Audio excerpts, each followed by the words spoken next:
तो स्टूडेंट यहाँ पर हम जो है समराइज करने जा रहे हैं फर्स्ट लॉ ऑफ थर्मोडायनेमिक्स के जितने फार्मूले हैं उनको एक बार। तो फर्स्ट लॉ ऑफ थर्मोडायनेमिक्स क्या होता है बच्चों, change in internal energy equal to होता है बच्चों हीट प्लस वर्क के बराबर होता है चेंज इन इंटरनल एनर्जी। तो इसके साइन क्या है बच्चों, साइन कन्वेंशन, अगर सिस्टम को मानते हुए चलते हैं बच्चों, अगर सिस्टम के अंदर हीट जाती है तो उसे पॉजिटिव मतलब क्योंकि उसकी एनर्जी बढ़ रही होती है, अगर सिस्टम से हीट निकली होती है तो उसे निगेटिव लेते हैं। अगर वर्क डन सिस्टम पर किया जाता तो वर्क पॉजिटिव लेते हैं, अगर सिस्टम वर्क करता है तो उसे निगेटिव हम लेते हैं। और ये law of conservation, first law of thermodynamics law of conservation of energy भी कहलाता है, क्योंकि जितनी हीट और वर्क द्वारा सिस्टम की एनर्जी बढ़ेगी वो उतनी इंटरनल एनर्जी में उसके चेंज के बराबर हो जाएगी। बच्चों आगे देखते हैं first law of adiabatic process के लिए फर्स्ट लॉ ऑफ थर्मोडायनेमिक्स क्या होगा। जैसा कि हम जानते हैं बच्चों, एडियाबैटिक प्रोसेस के लिए हीट जो है जीरो के बराबर होती है, तो फर्स्ट लॉ ऑफ थर्मोडायनेमिक्स क्या बचाएगा, del U equal to W बचाएगा एडियाबैटिक प्रोसेस के लिए, क्योंकि क्यू इक्वल टू हमने क्या रख दिया, जीरो रख दिया, तो यहाँ पर ये रिड्यूस होकर क्या हो गया, del U equal to W के बराबर हो गया। एडियाबैटिक प्रोसेस ऐसा प्रोसेस होता है जिसमें हीट का एक्सचेंज नहीं होता है। बच्चों first law for isothermal process के लिए टेम्परेचर क्या है बच्चों, कांस्टेंट रहता है, टेम्परेचर कांस्टेंट रहेगा तो चेंज इन इंटरनल एनर्जी बच्चों जीरो होती है, क्योंकि इंटरनल एनर्जी को हम आइडियल गैस के लिए फंक्शन केवल टेम्परेचर का मानते हैं। अगर टेम्परेचर चेंज होगा आइडियल गैस के लिए तभी इंटरनल एनर्जी चेंज होगी। तो इस तरह से internal energy for isothermal process के लिए चेंज जीरो हो जाता है, डेल यू इक्वल टू क्या हो जाता है बच्चों, जीरो हो जाएगा यहाँ पर। तो Q plus W equal to क्या हो गया बच्चों, जीरो हो गया, डेल यू की जगह हमने क्या रख दिया, जीरो रख दिया। तो इस तरह Q equal to minus W हो गया for isothermal process. Del U zero हुआ, आइसोथर्मल मतलब टेम्परेचर कॉन्स्टेंट, क्योंकि हमें आइडियल गैस के लिए इंटरनल एनर्जी का चेंज केवल टेम्परेचर के साथ फंक्शन मानते हैं, तो इसलिए change in internal energy zero होती है आइसोथर्मल के लिए फॉर आइडियल गैस के लिए। तो फार्मूला रिड्यूस हो गया Q equal to minus W के बराबर। नेक्स्ट बच्चों हम देखते हैं आइसोकोरिक प्रोसेस की अगर हम बात करें तो आइसोकोरिक प्रोसेस में वॉल्यूम कांस्टेंट होता है, तो चेंज इन वॉल्यूम जो हो गया जीरो हो गया, तो W equal to minus P D V होता है वर्क का फार्मूला जो आगे देखेंगे। तो डब्ल्यू क्योंकि डी वी जो है यहाँ पे जीरो रखा तो वर्क जीरो हो जाता है आइसोकोरिक के लिए। तो फर्स्ट ऑफ थर्मोडायनेमिक्स रिड्यूस किस में हो जाएगा, डब्ल्यू की जगह हम यहाँ पे जीरो रखेंगे आइसोकोरिक प्रोसेस के लिए। तो डेल यू इक्वल टू किसके बराबर हो जाती है बच्चों, हीट के बराबर हो जाता है। कुछ डेफिनेशन देखते हैं बच्चों। स्टेट फंक्शन ऐसे फंक्शन जो डिपेंड करते हैं केवल स्टेट पर, पाथ पर डिपेंड नहीं करते। इंटरनल एनर्जी है, एंट्रोपी है, एंथैल्पी ई। और बच्चों पाथ फंक्शन जो होते हैं, पाथ फंक्शन किसको बोलते हैं, जैसे क्यू और डब्ल्यू केवल पाथ फंक्शन है, बाकी जितने टर्म्स हम यहाँ पर थर्मोडायनेमिक्स से पढ़ते हैं सारे के सारे क्या बच्चों स्टेट फंक्शंस हैं, केवल क्यू और डब्ल्यू पाथ फंक्शंस हैं। कि ये केवल किस पर डिपेंड करते हैं बच्चों, पाथ पर डिपेंड करते हैं, ये स्टेट पर डिपेंड नहीं करते। और क्यू और डब्ल्यू बच्चों एग्जैक्ट डिफरेंशियल भी नहीं होते, क्योंकि ये केवल पाथ पर डिपेंड करते हैं, स्टेट पर डिपेंड नहीं करते। तो एग्जैक्ट डिफरेंशियल का मतलब हो गया कि इनको बच्चों फाइनल माइनस इनिशियल नहीं कर सकते, जैसे कि इंटरनल एनर्जी एंट्रोपी को हम क्या कर सकते हैं, फाइनल माइनस इनिशियल कर सकते हैं, उस तरह से क्यू और डब्ल्यू को हम फाइनल माइनस इनिशियल नहीं किया जा सकता, क्योंकि ये क्या है बच्चों पाथ फंक्शन है। तो आपको ध्यान रखना है कि पाथ फंक्शन क्या है, क्यू और डब्ल्यू पाथ फंक्शन है, बाकी सारे क्या रहते हैं बच्चों, स्टेट फंक्शन रहते हैं। बच्चों कुछ टर्म हो रहे हैं जैसे कि इंटरनल एनर्जी इंटेंसिव प्रॉपर्टीज़ है, ऐसी प्रॉपर्टीज़ को बोलते हैं जो does not depend on the quantity of matter, जो मैटर की क्वांटिटी पे डिपेंड नहीं करती, मतलब मैटर के अमाउंट बढ़ाएं या घटाएं उस पे चेंज नहीं होती। जैसे कि बच्चों टेम्परेचर है, डेंसिटी है, पर मोल एनर्जी है, प्रेशर है। टेम्परेचर बच्चों अगर पानी हम जो है एक बकेट पूरा पानी हो या 1 स्पून हो, जो टेम्परेचर हो उसको वही रहेगा, मतलब मैटर की क्वांटिटी चेंज करने पर वो चेंज नहीं हो रहा है। ऐसी बच्चों उसकी पानी की डेंसिटी हो गई, वो कितनी क्वांटिटी में पानी है उस पर डिपेंड नहीं करे। ऐसी पर मोल एनर्जी वाली टर्म है, जैसे इंटरनल एनर्जी है, एंट्रोपी है, गिब्स फ्री एनर्जी, अगर पर मोल कर दिया जाएगा तो फिर पर मोल है तो क्वांटिटी पे डिपेंड नहीं करेंगी, वो कैसी प्रॉपर्टी हो जाएंगी बच्चों, इंटेंसिव प्रॉपर्टी हो जाएंगी। एक्सटेंसिव प्रॉपर्टी की अगर बात करेंगे, depend on the quantity of matter, जैसे कि बच्चों एंथैल्पी है, इंटरनल एनर्जी, वॉल्यूम, मास, क्वांटिटी बढ़ेगी तो मास बढ़ेगा, वॉल्यूम भी बढ़ेगा, इंटरनल एनर्जी और एंथैल्पी, ये सारी टर्म्स जो हैं वो क्या है बच्चों एक्सटेंसिव है, मास पर डिपेंड करती हैं कि उसके अंदर कितनी एनर्जी है। और अगर हम इनको पर मोल एनर्जी बोल रहे हैं तो वो फिर मास पे उसकी क्वांटिटी पे डिपेंड नहीं करती, तो कैसी प्रॉपर्टी हो जाती है, वो इंटेंसिव प्रॉपर्टी हो जाती है। कुल मिलाकर इंटेंसिव प्रॉपर्टी वो प्रॉपर्टी है जो कि मैटर क्वांटिटी पे डिपेंड नहीं करती है। एक्सटेंसिव प्रॉपर्टी वो प्रॉपर्टी है जो क्वांटिटी ऑफ मैटर पर डिपेंड करती है, क्वांटिटी मैटर घटाएंगे बढ़ाएंगे तो उनमें चेंजेस आएगा। बच्चों अब देखते हैं वर्क के कुछ फार्मूले। Work done in different process, तो वर्क का मेन जो फार्मूला निकला है वो फोर्स इंटू डिस्प्लेसमेंट से ही है। तो डी डब्ल्यू जो होता है बच्चों माइनस पी डी वी होता है, इसको पी वी वर्क भी बोलते हैं। क्या बोलते हैं बच्चों, प्रेशर और वॉल्यूम के चेंज होने से जो वर्क हो रहा है वो क्या कहलाता है, पी वी वर्क कहलाता है। तो इसका बेसिक फार्मूला जो है इंटीग्रेट होकर के माइनस इंटीग्रेट कर दिया पी डी वी। अब इससे डिफरेंट फार्मूले हमारे यहाँ पर बनते हैं। अगर हम कहेंगे प्रोसेस जो है बच्चों कांस्टेंट प्रेशर पर है, प्रेशर कांस्टेंट है, तो इंटीग्रेशन के बाहर आ जाएगा। डी को डिफ्रेंशिएट करेंगे limit v initial to v final, तो ये फार्मूला हमारा पी क्यू के कांस्टेंट है, तो इंटीग्रेशन से बाहर आ गया, v final minus v initial बच जाएगा। अगर प्रोसेस बच्चों आइसोथर्मल है और कैसा है रिवर्सिबल है, अगर प्रोसेस क्या है आइसोथर्मल है और रिवर्सिबल है, तो यहाँ पर p इक्वल टू क्या सब्स्टिट्यूट करेंगे nRT अपॉन v और उसको इंटीग्रेट करेंगे, तो यहाँ पर इंटीग्रेशन के बाद फार्मूला आ जाता है nRT ln v final upon v initial. अगर प्रोसेस कैसा था बच्चों रिवर्सिबल था, तो इसको इंटीग्रेट करेंगे। इंटीग्रेशन कैसे करेंगे, p equal to nRT upon v, तो फार्मूला ये हो जाता है ln है। अगर इसको log 10 में चेंज करते हैं तो बच्चों इसके आगे 2.303 से भी मल्टीप्लाई करते हैं। अगर हम यहाँ पर log बेस 10 लिखेंगे, अगर ln लिखा है तो ऐसे लिखेंगे, log बेस 10 को 2.303 से मल्टीप्लाई करके यहाँ पर लिख देते हैं। ठीक है, नेक्स्ट फार्मूला देखते हैं बच्चों। अगर उसे प्रेशर की टर्म में लिखेंगे तो प्रेशर क्योंकि आइसोथर्मल था तो P1 V1 equal to P2 V2 से, तो वहाँ पर V final upon V initial था, तो उसकी जगह पर प्रेशर क्या आ जाएगी P initial upon P final आ जाएगा। वर्क फॉर एडियाबैटिक प्रोसेस बच्चों किस तरह से निकालें, बेसिक फार्मूला हमारा यही है। तो जैसे कि PV इक्वल टू nRT से P को सब्स्टिट्यूट किया था, इस बार एडियाबैटिक के लिए हम देखेंगे PV equal to gamma equal to constant होता है, PV की पावर गामा क्या होता है बच्चों कांस्टेंट होता है, तो यहाँ से प्रेशर को सब्स्टिट्यूट करेंगे K अपॉन V की पावर गामा, यहाँ पर वैल्यू इसकी पुट करेंगे और उसके बाद इंटीग्रेट करेंगे, तो वर्क का फार्मूला यहाँ पर क्या आता है बच्चों एडियाबैटिक प्रोसेस के लिए W equal to 1 upon gamma minus 1 P2 V2 minus P1 V1 आता है। अगर बच्चों वर्क फोर, तो हमारा बेसिक फार्मूला बच्चों ये चल रहा है और हम यहाँ पर P में जो है सब्स्टिट्यूट करते जा रहे हैं P की जगह और उसको इंटीग्रेट कर रहे हैं। अगर एडियाबैटिक प्रोसेस के लिए जो हमारी इक्वेशन है PV की power gamma equal to K है, तो उसको जब इंटीग्रेट किया जाएगा तो बच्चों हमारा फार्मूला ये बनता है। फॉर रियल गैस के लिए, तो रियल गैस के लिए भी सेम वे में, रियल गैस के लिए और क्या है प्रोसेस कैसा है बच्चों आइसोथर्मल और रिवर्सिबल है। कैसा प्रोसेस है आइसोथर्मल है और कैसा है रिवर्सिबल है। तो बेसिक फार्मूला तो हमारा यही हो गया। अब P को सब्स्टिट्यूट जो किया जाएगा, क्योंकि गैस कैसी रियल है, PV इक्वल टू nRT से सब्स्टिट्यूट नहीं किया जा सकता, उसकी जगह क्या चलेगी बच्चों वंडरवाल गैस चलेगी। वहाँ से P को सब्स्टिट्यूट करेंगे पहले, P इसको यहाँ ले गए तो P इक्वल टू यहाँ से निकाले रीअरेंज करके बच्चों ये निकल के आएगा। इसको जब P को यहाँ पे सब्स्टिट्यूट करेंगे तो वर्क का जो फार्मूला निकल करके आएगा इंटीग्रेट करने के बाद W equal to nRT ln V2 minus NB upon V1 minus NB plus AN square 1 upon V2 minus 1 upon V1। अगर बच्चों इससे पहले हमने जो आइडियल गैस के लिए वर्क देखा था उसमें क्या टर्म थी nRT ln V2 upon V1 था, तो ये ऑलमोस्ट इतने क्योंकि ये नेग्लिजिबल टर्म होती है।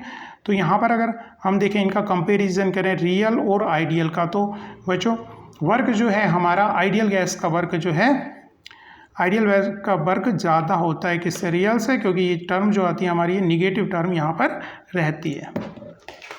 तो वर्क क्या अगर कंपैरिजन किया जाए आइडियल और रियल का, तो बच्चों आइडियल का वर्क ज़्यादा होता है, आइडियल गैस ज़्यादा वर्क कर सकती है एक्सपेंशन वर्क। रीज़न क्योंकि रियल के अंदर रहते हैं बच्चों वंडरवाल फोर्स, तो एक्सपेंड होगी तो उसको वंडरवाल फोर्स अपने आप में ब्रेक करने होंगे, तो कुछ एनर्जी वहाँ पर कंज्यूम हो जाएगी। इसे W आइडियल लार्जर वर्क होता है किससे W रियल से। वर्क फॉर आइसोकोरिक प्रोसेस के लिए क्या होगा, तो बच्चों आइसोकोरिक हम जानते हैं जैसे वॉल्यूम कांस्टेंट मतलब चेंज इन वॉल्यूम जीरो होता है आइसोकोरिक में, तो यहाँ पर वॉल्यूम तो जीरो हो गया, तो वर्क आइसोकोरिक के लिए बच्चों जीरो होता है। इसमें जब DV इक्वल टू जीरो रखा तो W इक्वल टू क्या हो गया बच्चों जीरो, आइसोकोरिक प्रोसेस के लिए वर्क जीरो होता है। वर्क फॉर फ्री एक्सपेंशन की अगर बात करें, फ्री एक्सपेंशन मतलब अगेंस्ट वर्क हो रहा है, वैक्यूम के अगेंस्ट अगर पिस्टन वर्क कर रही है, एक्सपेंशन वर्क कर रही है, P इक्वल टू जीरो है, जैसा कि P बच्चों यहाँ पे एक्सटर्नल हमारा रहता है, वैक्यूम के अगेंस्ट है तो PdV, तो यहाँ पर P जीरो होने से सारी की सारी दिन क्या हो जाएगी जीरो हो जाएगी, तो अगेंस्ट वैक्यूम भी वर्क जो होता है जीरो होता है। आइसोकोरिक प्रोसेस में भी वर्क जीरो होता है, क्योंकि आइसोकोरिक में DV जीरो था तब भी वर्क जीरो हो गया, अगर प्रेशर भी जीरो रख देंगे वैल्यू तब भी W जो होगा बच्चों जीरो होगा। फॉर एक्सपेंशन वर्क के लिए बच्चों रिवर्स एक वर्क किया जाए रिवर्सिबल और इरिवर्सिबल वर्क किया जाए, तो जो हमारा रिवर्सिबल वर्क होता है, रिवर्सिबल वर्क क्या होता है ज़्यादा होता है इरिवर्सिबल वर्क से। कुछ टर्म बच्चों हम यहाँ पे जैसे कि अभी पहले ही बात की थी, जो इंटरनल एनर्जी है बच्चों फंक्शन होती है टेम्परेचर वॉल्यूम का। अगर रियल गैस की बात किया जाए तो अगर आइडियल की बात की जाती है तो इंटरनल एनर्जी जो टेम्परेचर का ही फंक्शन होती है, टेम्परेचर चेंज करते हैं तभी इंटरनल एनर्जी चेंज होती है, अदरवाइज चेंज नहीं होती। किसकी बात करें हम आइडियल गैस के लिए। तो अगर हम कहें del U upon del V, मतलब यू चेंज करें अगर वॉल्यूम चेंज करने पर, तो ये 0 होगा, क्योंकि इंटरनल एनर्जी जो है केवल फंक्शन टेम्परेचर का है, वॉल्यूम का नहीं है आइडियल गैस के लिए। तो वी के साथ इंटरनल एनर्जी चेंज नहीं होगी आइडियल गैस में, क्योंकि वो उसका फंक्शन नहीं है, equal to 0। For real gas के लिए बच्चों, रियल गैस के लिए del U upon del V equal to, ये 0 नहीं होगी, क्योंकि यू जो है बच्चों टेम्परेचर और वॉल्यूम दोनों का फंक्शन है, तो वॉल्यूम के साथ चेंज होगी किसके लिए, रियल गैस के लिए। तो ये क्या कहलाता है, del U upon del V change in internal energy with change volume at constant temperature पर बच्चों क्या कहलाता है, इंटरनल प्रेशर कहलाता है, पाई टी। किसकी बात करें हम, अब रियल गैस की बात करें, और इसकी जो वैल्यू है बच्चों कितने के बराबर होती है, a n square upon V square internal pressure कहलाता है। ये टर्म कहाँ से आई, जो वंडर वाल में प्रेशर में टर्म में करेक्शन था, a n square upon V square के बराबर होता है, और इसको हम इंटरनल प्रेशर कहते हैं, ठीक है, पाई टी से इसको डिनोट करते हैं। सिमिलरली हम बच्चों एंथैल्पी के बारे में कह सकते हैं, एंथैल्पी फॉर रियल गैसेस के लिए क्या होती है, टेम्परेचर और प्रेशर का फंक्शन होती है। आइडियल गैस में केवल एंथैल्पी केवल टेम्परेचर का ही फंक्शन होती है। तो change in enthalpy with pressure for ideal gas की बात करेंगे तो 0 हो जाएगा, क्योंकि आइडियल गैस के लिए वो प्रेशर का फंक्शन नहीं है, मतलब प्रेशर चेंज करने पर एंथैल्पी चेंज नहीं होती है। बच्चों देखते हैं एंथैल्पी किसको बोलते हैं, heat content eight constant pressure को बच्चों हम एंथैल्पी बोलते हैं। एंथैल्पी मतलब एक तरह से हीट है, हीट को देखते हैं, हीट हम दो तरह से प्रोसेस करा सकते हैं, तो उसको देखते हैं कि एट कांस्टेंट वॉल्यूम पर प्रोसेस हुआ या फिर एट कांस्टेंट प्रेशर पर प्रोसेस हुआ। तो दो वे में हीट को हम यहाँ पर एनालाइज करेंगे।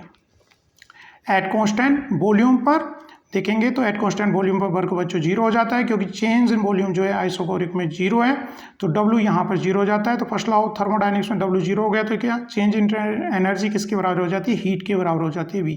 तो चेंज एट कांस्टेंट वॉल्यूम पर QV जो हीट होती है वो चेंज इन इंटरनल एनर्जी के बराबर होती है। लेकिन एट कांस्टेंट प्रेशर पर अगर प्रोसेस कराया जाएगा तो इस तरह यहाँ पर जो W वाली टर्म है वो 0 नहीं होगी।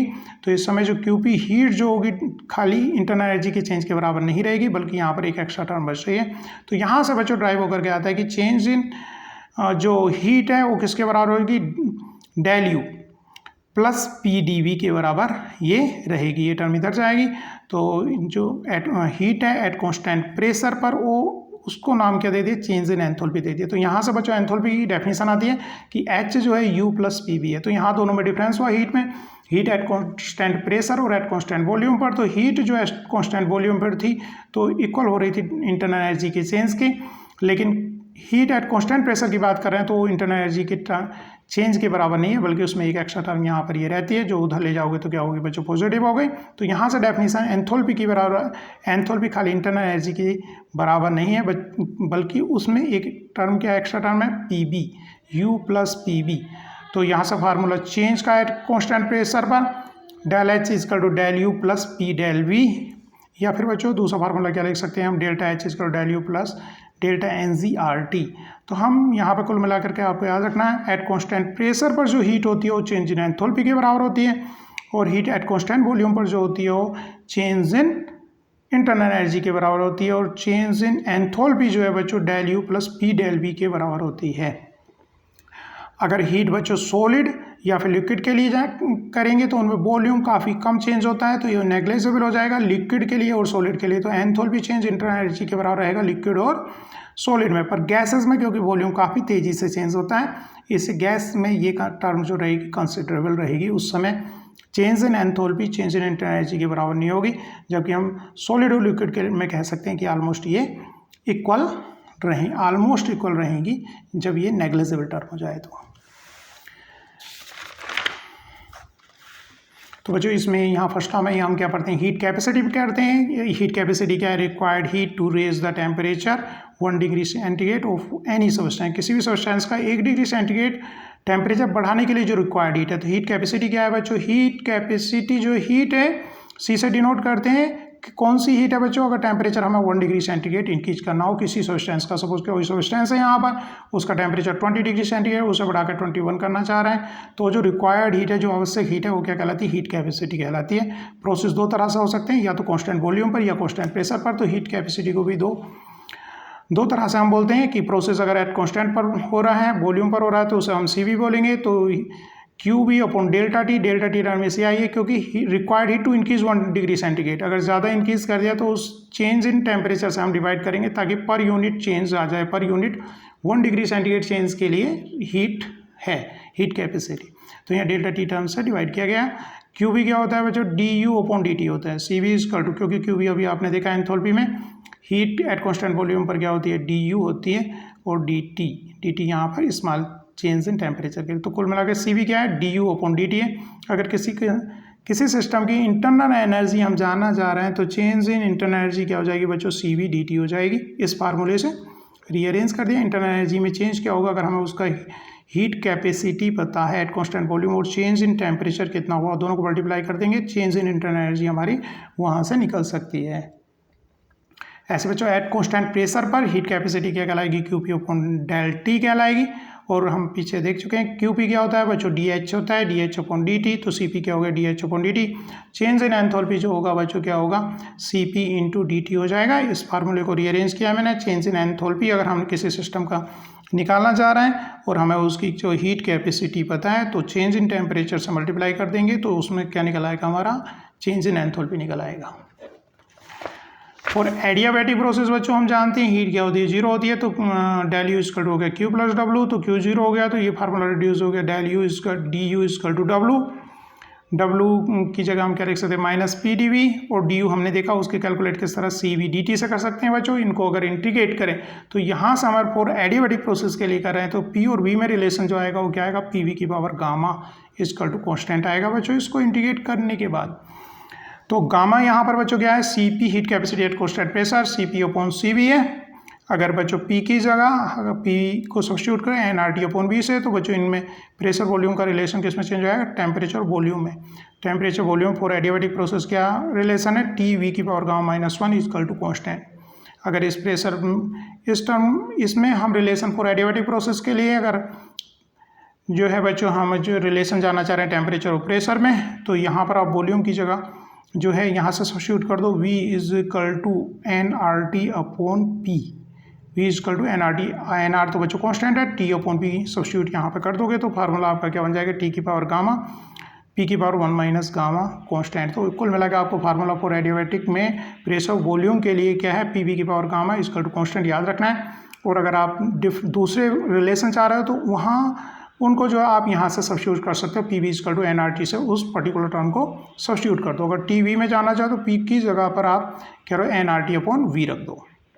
अगर टी और पी में जाना चाह रहे हो रिलेशन तो यहाँ से वी हटाना है, तो वी की जगह पर आप N R T upon P रख दो, तो रिलेशन क्या आ जाएगा, टी की power gamma P one minus gamma equal to constant. तो बच्चों ये जो सारे रिलेशन है किसके लिए बच्चों, एडियाबैटिक प्रोसेस के लिए। तो बच्चों लास्ट में Joule Thomson effect. Joule Thomson effect में हम क्या देखते हैं बच्चों कि टेम्परेचर किस तरह से चेंज हो रहा है प्रेशर के एक्सपेंड करने पर, प्रेशर के चेंज करने पर टेम्परेचर किस तरह से चेंज हो रहा है। क्योंकि यहाँ पर बच्चों गैस को किया गया है, एक्सपेंड किया गया है, और अधिकतर गैसों में देखा जाता है कि क्या होती है बच्चों, कूलिंग होती है रूम टेम्परेचर पर। तो इसी को बच्चों जूल थॉमसन कोफिशिएंट बोला गया है कि प्रेशर चेंज करने पर टेम्परेचर उसका किस तरह से चेंज हो रहा है। और इसके बारे की कैलकुलेशन करते हैं तो हमें इससे पता चलता है कि ये कैसा प्रोसेस है, आइसो एंथैल्पिक प्रोसेस है। तो यहाँ पर एच लगा दिया क्योंकि एंथैल्पिक मतलब एंथैल्पी क्या रहती है इस प्रोसेस में, कांस्टेंट रहते हैं।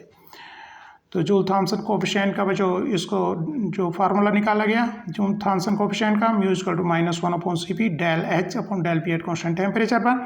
फॉर आइडियल गैस के लिए बच्चों जैसा कि पीछे देखा, एंथैल्पी का change with pressure at constant temperature. Ideal gas के लिए क्या होता है बच्चों, जीरो होता है, क्योंकि वहाँ पर हमने कहा कि एंथैल्पी केवल फंक्शन किसका रहती है, केवल टेम्परेचर का फंक्शन होती है। तो फॉर आइडियल गैस म्यू जो होगा जूल थॉमसन कोफिशिएंट क्या होगा, जीरो होगा। इस चीज़ का मीनिंग है एक्सपेंशन पर neither cooling NOR heating on expansion gas, ना तो कूल होंगी ना क्या होंगी, हीट होंगी। अगर आइडियल गैसेस हैं तो ना तो उनमें कूलिंग होगी और ना ही हीटिंग होगी आइडियल गैस में। पर रियल गैस में बच्चों, रियल गैस के लिए mu equal to minus one upon C P del H upon del P at constant temperature. इसको ड्राइव करके फार्मूला आता है mu equal one upon C P two A upon R T minus B. और at inversion temperature पर Joule Thomson coefficient क्या होता है बच्चों, जीरो होता है। ना तो हीटिंग होती है टी आई पर इन्वर्जन टेम्परेचर पर, ना ही हीटिंग होती है। तो पिछली इक्वेशन से two A upon R T I equal to B हो जाएगा। तो inversion temperature two A upon R B हो जाएगा। इन्वर्जन टेम्परेचर बच्चों एक ऐसा टेम्परेचर है अगर गैस को एक्सपेंड किया जाए उसके नीचे below this temperature gas show cooling, gas क्या शो करती है, कूलिंग शो करती है। अगर पर्टिकुलर इन्वर्जन जो टेम्परेचर उसके नीचे अगर गैस को एक्सपेंड किया जाए, अगर उसके ऊपर गैस को एक्सपेंड किया जाता है तो गैसेस क्या शो करती हैं बच्चों, हीटिंग शो करती हैं उन्हें एक्सपेंशन। और पर्टिकुलर उस टेम्परेचर पर ना इधर हीटिंग नोर कूलिंग, मतलब जूल थॉमसन कोएफिशिएंट क्या रहता है बच्चों, 0 रहता है।